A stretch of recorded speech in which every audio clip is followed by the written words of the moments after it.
Informed you, the Inspector General of Police, that is Douglas Kanja, as well as the National Police Service Commission officials led by their chair and the Chief Executive Officer are currently before the CIOC Committee of the National Assembly. Let's listen into the proceedings that are happening on the corridors of the Augusta House. On what the deliberations have been, but the proceedings be now held in camera. Good to hear your views. That's Honorable Sir. Yeah, Chairman, I think the IG is well placed to know where he stands on these matters. So if he feels like camera proceedings would be the best, must go with it. And I also saw that on the other committee they requested for the same, and I want to also put it on record. This is not the first time we are hearing from them about this conflict. It has always been in camera. So I think Thank you very much, Honorable Sir. Honorable Ali. Thank you, Chair. I concur with the IG. He's the one who knows what is discussing with us, and we all know. So we can excuse the media. Thank you very much. Honorable Carrido. Thank you, Chair. In fact, because the team which is here is a team that handles the national security issues. And the AG is on top of this, matters security.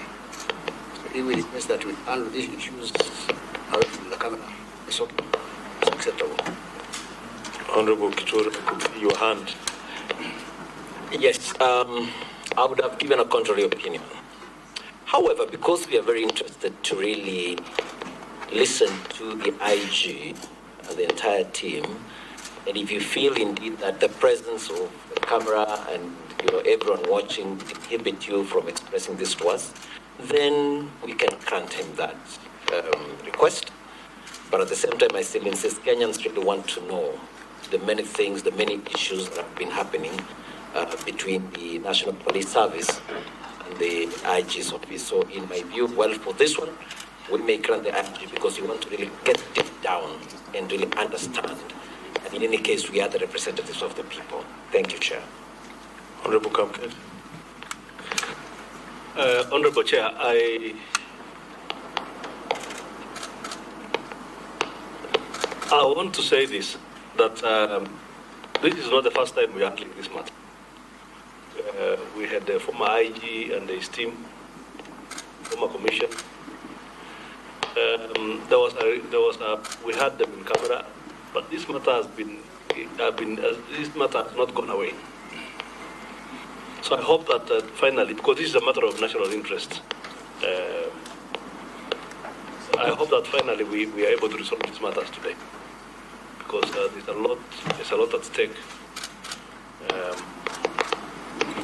But IG is everything really. Even conflict of laws. Even where there are just small conflicts of laws, do you really need to go into camera? There are issues that operational issues that may require camera, but when there are just conflict of laws and clarifications on this and this, and sometimes you may want to grab the chance and tell the country what the commission is doing to address the issues that are problematic, without necessarily going to yourself as the IG and the entire police commission. You know what can be had in camera and what we can separate the issues, but not you cannot have a blanket everything in camera. You may want to separate. Thank you, honorable members. I think the preponderance of opinion is that we proceed to hear them in camera because we don't know what they want to share with us. But that is not to say that the public will not be informed. He wanted to say something. Okay, IG, let me give you the floor. Honorable Chair, you have already said all that.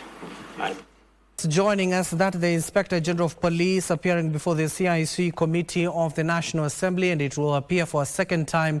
The Inspector General of Police is asking a National Assembly committee to hold those particular proceedings in-camera session. It was seen last week when he appeared before the committee itself. Now, let's get to hear a little bit from the IG before I take you to the President in Kilifi.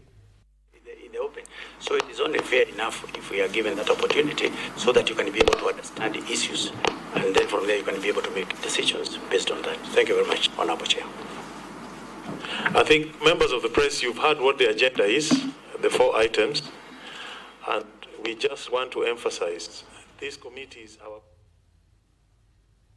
Well, once more, it will seem the CIOC committee members and their chair have decided to side with the Inspector General of Police, that is Douglas Kanja, who has requested, by the way, this morning to hold those particular proceedings in an in-camera session to talk about the rift between the National Police Service and the National Police Service Commission. As I told you a little bit earlier on, this will be the second committee where the Inspector General of Police has asked for an in-camera session. And of course, members of the Fourth Estate have been told to leave those particular proceedings